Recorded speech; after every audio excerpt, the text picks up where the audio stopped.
Sofía es sola vista, se sabe incluso el nombre de la niña y bastante más que eso, las vidas de María Magdalena y de Sara fueron minuciosamente documentadas por sus protectores judíos. Tenga en cuenta que aquella niña pertenecía al linaje de los reyes de Judea, David y Salomón. Fueron innumerables los estudiosos de esa época que escribieron crónicas sobre los días de María Magdalena en Francia, incluido el episodio del nacimiento de Sara, y sobre el subsiguiente árbol genealógico. Sophie no salía de su asombro. ¿Existe un árbol genealógico de Jesucristo? Sí, claro, y se cree que es una de las piedras angulares de los documentos del Sangreal, una genealogía completa de los primeros descendientes de Cristo. Pero ¿de qué sirve un detallado árbol genealógico de los descendientes de Jesús? Y eso no es prueba de nada. Los historiadores no pueden demostrar su autenticidad. Tampoco se puede mostrar la autenticidad de la Biblia, replicó Tevin soltando una carcajada. ¿Qué quiere decir con eso? Quiero decir que la historia la escriben siempre los vencedores. Cuando se produce un choque entre dos culturas, el perdedor es erradicado y el vencedor escribe los libros de historia, libros que cantan las glorias de su causa y denigran al enemigo conquistado. Como dijo Napoleón en cierta ocasión, ¿qué es la historia sino una fábula consensuada? Sonrió. Dada su naturaleza misma, la historia es siempre un relato unilateral de los hechos. Sophie nunca se lo había planteado así. Los documentos del Sangreal nos cuentan simplemente el otro lado de la historia de Cristo, y al final escoger con qué lado de la historia nos quedamos se convierte en una cuestión de fe y de exploración personal, pero al menos la información ha sobrevivido. Los documentos del Sangreal contienen decenas de miles de páginas de información. En los relatos que han hecho testigos de primera mano del tesoro del Sangreal, describen que éste se traslada en 4 enormes arcones. En ellos está contenido lo que se conoce como documentos puristas, miles de páginas de papeles anteriores a la época de Constantino, no manipulados, escritos por los primeros seguidores de Jesús, que lo reverenciaban absolutamente en tanto que maestro y profeta humano. Circulan rumores de que en el tesoro también está incluido el documento Q, del que está hasta el Vaticano, admite su existencia. Supuestamente se trata de un libro con las enseñanzas de Jesús escritas tal vez de su puño y letra. Escritos del propio Cristo, por supuesto, dijo Tevin. ¿Por qué no podría Jesús haber llevado un registro de su ministerio? En aquellos tiempos casi todo el mundo lo hacía. Otro documento explosivo que se cree que forma parte del tesoro es un manuscrito conocido como Diario de Magdalena, el relato personal de María Magdalena sobre su relación con Jesús, su crucifixión y su estancia en Francia. Sophie se quedó en silencio un buen rato, y estos 4 arcones con documentos son el tesoro que los caballeros templarios encontraron bajo el templo de Salomón. Exacto, los que los convirtieron en una orden tan poderosa, los que han sido objeto de tantas búsquedas del Grial a lo largo de toda la historia. Pero dice que el Santo Grial es María Magdalena. Si lo que la gente anda buscando son documentos, ¿por qué dice entonces que busca el Santo Grial? Tevin la miró con expresión más serena. Porque el lugar donde se ocultaba el Santo Grial incluía también su sarcófago. Fuera una ráfaga de viento ululó entre los árboles. El tono de Tevin era más pausado.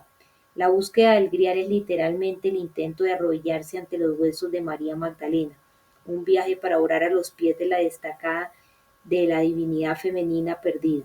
Sofía abrió mucho los ojos, maravillada. O sea que el lugar donde se ocultaba el Santo Grial es en realidad una tumba. Tevin entornó los ojos color avellana. Sí, lo es. Una tumba que contiene los restos de María Magdalena y los documentos que cuentan la verdadera historia de su vida. En el fondo, la búsqueda del Santo Grial siempre ha sido la búsqueda de Magdalena, la reina agraviada, enterrada con las pruebas que demostraban los derechos de su familia a reclamar un puesto de poder. Sofía aguardó unos momentos mientras Tevin tomaba aliento. De su abuelo había cosas que aún seguía sin entender. Así, dijo al fin, durante todos estos años, los miembros del priorato han asumido la responsabilidad de proteger los documentos del Sangreal y la tumba de María Magdalena. Sí, pero la hermandad tenía también otra misión, proteger a la propia descendencia. El linaje de Cristo ha estado en continuo peligro. La iglesia primitiva temía que si se permitía que el linaje se perpetuara, el secreto de Jesús y Magdalena acabaría aflorando y desafiando los cimientos de la doctrina católica. que necesitaban de un Mesías divino que no hubiera tenido relaciones sexuales con mujeres ni se hubiera casado. Hizo una pausa. Con todo, el linaje de Cristo se perpetuó en secreto en Francia hasta que en el siglo V dio un pasado osado al emparentar con sangre real francesa, iniciando un linaje conocido como la Casa Merovingia. Aquello sorprendió aún más a Sophie. Todos los alumnos de las escuelas de su país sabían quiénes eran los merovingios. Los merovingios fundaron París. Sí, esa es una de las razones por las que la leyenda del Grial es tan rica en Francia. Muchas de las misiones vaticanas para encontrar el Santo Grial eran en realidad búsquedas encubiertas para erradicar a los miembros de la familia real. ¿Ha oído hablar del rey Dagoberto? Sophie recordaba vagamente aquel nombre de un relato horrendo que le habían contado en clase de historia. Era un rey de Francia, ¿no? ¿No es aquel al que apuñalaron en el ojo mientras dormía? Exacto, asesinado por el Vaticano y por Pipino de Heristal, que estaban confabulados a finales del siglo VII. Con el asesinato de Dagoberto, la dinastía merovingia prácticamente desapareció. Por suerte, su hijo, Sigeberto, logró escapar secretamente al ataque y perpetuó el linaje, que más tarde incluyó a Godofredo de Bouillon, fundador del Priorato de Sion. El, el mismo intervino Landon, que ordenó a los templarios recuperar los documentos del sangreal del Templo de Salomón, para demostrar los vínculos hereditarios de los merovingios con Jesucristo. Tevin asintió con convicción. El moderno Priorato de Sion tiene una misión trascendental. La suya es una triple responsabilidad. La hermandad debe proteger los documentos del sangreal. Además, debe hacer lo mismo con la tumba de María Magdalena.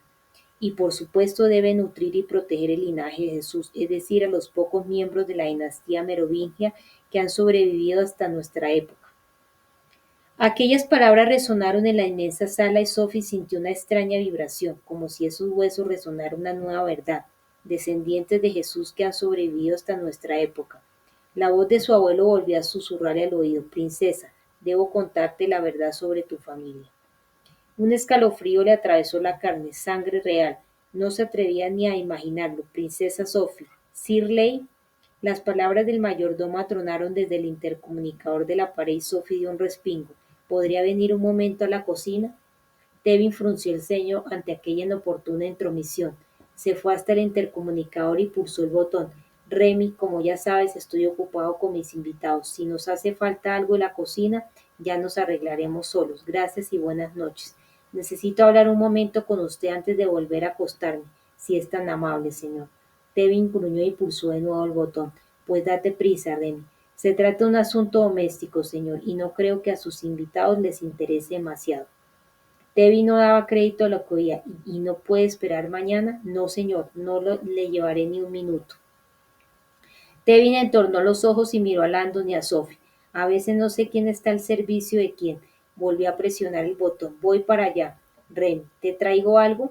Unas tenazas para cortar las cadenas que me esclavizan. Remy, no sé si eres consciente de que si sigues trabajando para mí, es una exclusivamente por lo bien que cocinas el solomillo a la pimienta. Eso es lo que usted dice, señora.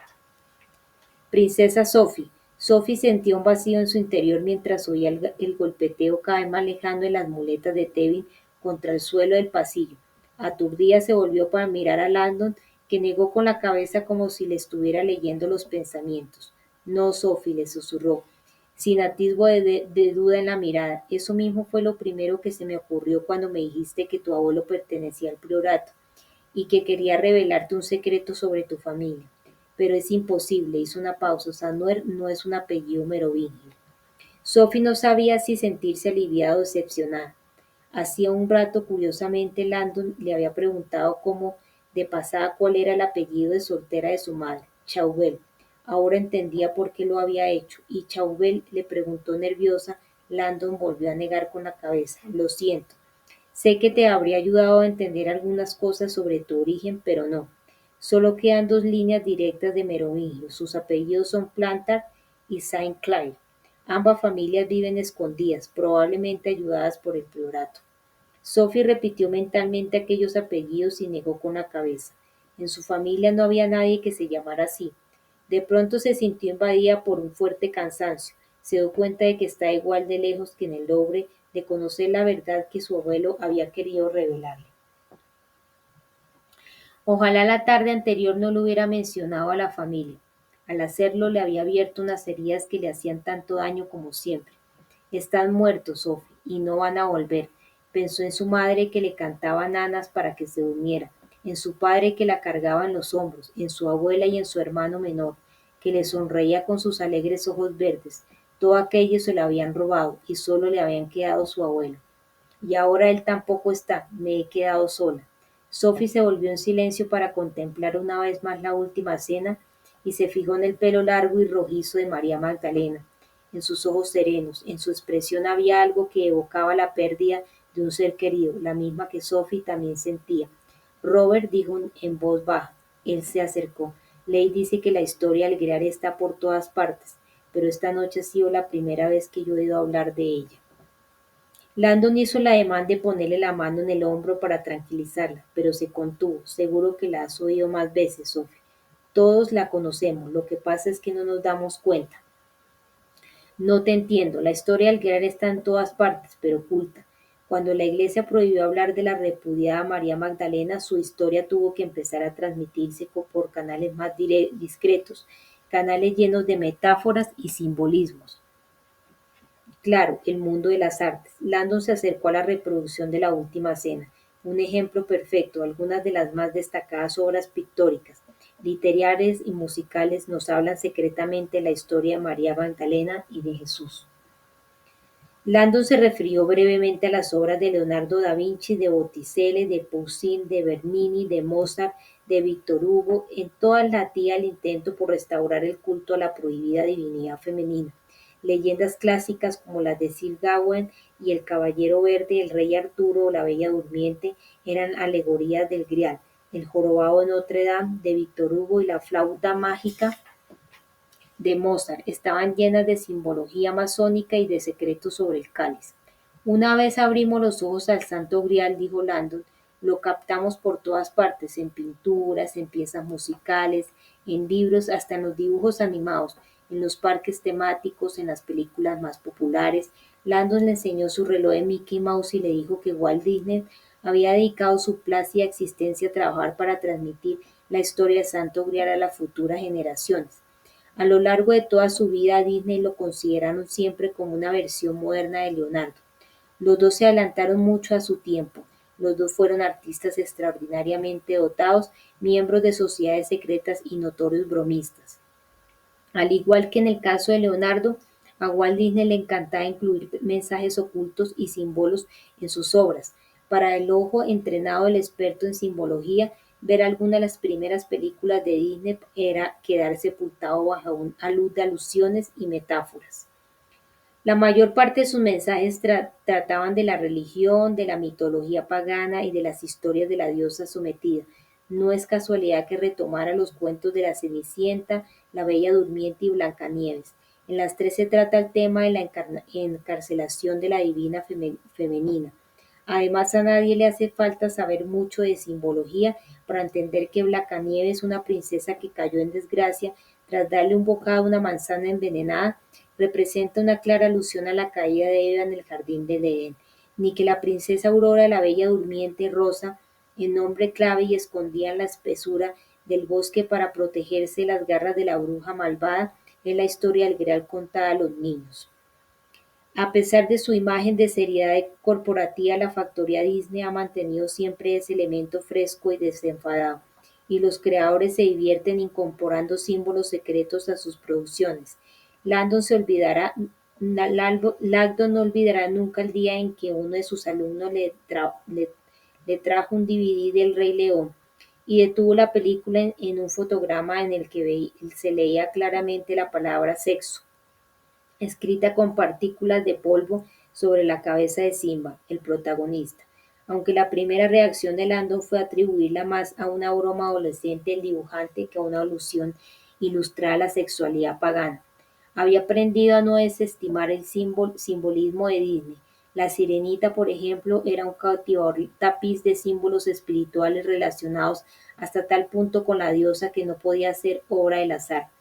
La primera vez que Lando vio la película se quedó boquiabierto al comprobar que el cuadro que decora el hogar submarino de Ariel no es otro que Magdalene, penitente, la famosa pintura de Georges de Tours del siglo XVII, un homenaje a la denostada María Magdalena, muy adecuado por otra parte teniendo en cuenta que la película resultaba ser un collage de 90 minutos con descaradas referencias simbólicas a la santidad perdida de Isis, de Eva, de Piscis, la diosa pez y reiteradamente de María Magdalena. El nombre La Sirenita Ariel poseía estrechos vínculos con la divinidad femenina y en el libro de Isaías era símbolo de la ciudad santa sitiada. Estaba claro además que el hecho de que la sirenita fuera pelirroja también era casual. El golpeteo de las muletas de Tevin sobre el suelo se oía cada vez más cerca y su ritmo era cada vez más acelerado.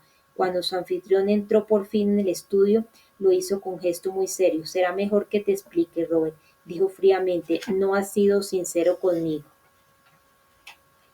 Me acusan injustamente, Ley, dijo Landon, intentando mantener la calma. Ya me conoces, soy incapaz de matar a nadie.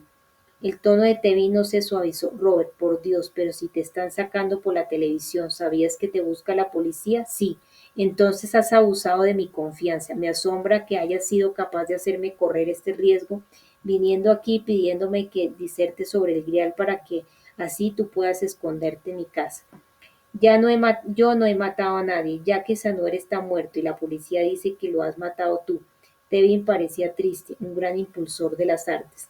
Señor, el mayordomo estaba junto a la puerta, detrás de Sir Lane con los brazos cruzados. Los acompaño a la salida.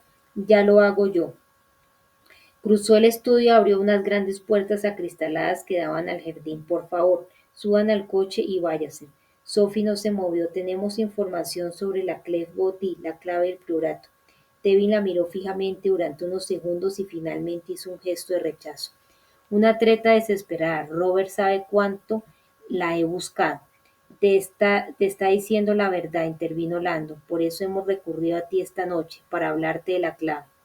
El mayordomo interrumpió: «Váyase o llamo a la policía». «Ley», susurró Landon, «sabemos dónde está». El aplomo de Tevin pareció flaquear un poco. Remy entró en el estudio. «Váyase ahora mismo, si no le sacaré yo». «Remy», exclamó Tevin volviéndose al mayordomo, «discúlpanos un momento». El mayordomo se quedó boquiabierto. «Señor, permítame que proteste. Esta gente es...». «Yo me encargo de todo», insistió Sir Leigh señalándole la puerta. Tras un momento de tenso silencio, Remy se retiró a regañadientes como un perro humillado. La brisa fresca de la noche entraba por los ventanales abiertos. Tevin se volvió para mirar a Landon y a Sophie con expresión todavía seria. «Por vuestro bien espero que sea verdad lo que decís. ¿Qué sabéis de la clave?» Oculto tras los setos que había en el exterior del estudio de Tevin, Silas sostenía la pistola y observaba a través de la puerta vidriera. Hacía solo un momento que había rodeado la casa y había visto a Landon y a la mujer conversando en el gran estudio. Antes de que le diera tiempo a entrar, un señor con muletas se le había adelantado y había empezado a gritarle a Landon. Había abierto la puerta y les había pedido a sus invitados que se fueran. Entonces aquella mujer había mencionado lo de la clave y todo lo había cambiado. Los gritos se habían convertido en susurros y los ánimos se habían calmado y la puerta vidriera había vuelto a cerrarse. Ahora agazapado entre las sombras y las observaba tras el cristal. La clave se encuentra en algún lugar de la casa. Silas lo intuía. Ahí en la penumbra se acercó más a los cristales, impaciente por oír lo que estaba diciendo. Les daría 5 minutos. Si no revelaban dónde estaba la clave, Silas tendría que entrar y convencerlos por la fuerza. En el estudio, Landon percibía el desconcierto de su anfitrión. «Gran maestre», repitió atragantándose casi y clavando la mirada en Sophie. «Jackie Sanuer». Sophie asintió con un gesto de cabeza, consciente de la sorpresa que le había causado. «Pero es imposible que usted sepa algo así. Jackie Sanuer era mi abuelo». Tevin se tambaleó apoyado en las muletas y miró a Landon, que asintió. «Señorita Neville, me deja usted mudo. Si es cierto lo que dice, siento mucho su pérdida. Debo admitir que en aras de mis investigaciones he realizado listas de los hombres que en París pensaba que podían ser buenos candidatos a pertenecer al priorato. Y ya quizá no estaba en ellas, junto a muchos otros, pero gran maestre cuesta imaginarlo. Se quedó unos instantes en silencio y meneó la cabeza. Aún así sigue sin tener sentido. Aunque su abuelo fuera el gran maestre de la orden y hubiera creado la clave él mismo, nunca le habría revelado a usted cómo encontrarla. La clave abre el camino al tesoro más importante de la hermandad. Nieta o no nieta, usted no puede ser la depositaria de un dato como ese. El señor Sanuer se estaba muriendo cuando transmitió esta información, comentó Landon. No le quedaban demasiadas alternativas. Es que no le hacía falta ninguna. Hay 3 en el chat que también conocen el secreto. Ahí está la gracia de su sistema. Uno de ellos pasará a ser gran maestre y nombrarán a otros en el chat al que revelarán el secreto de la clave.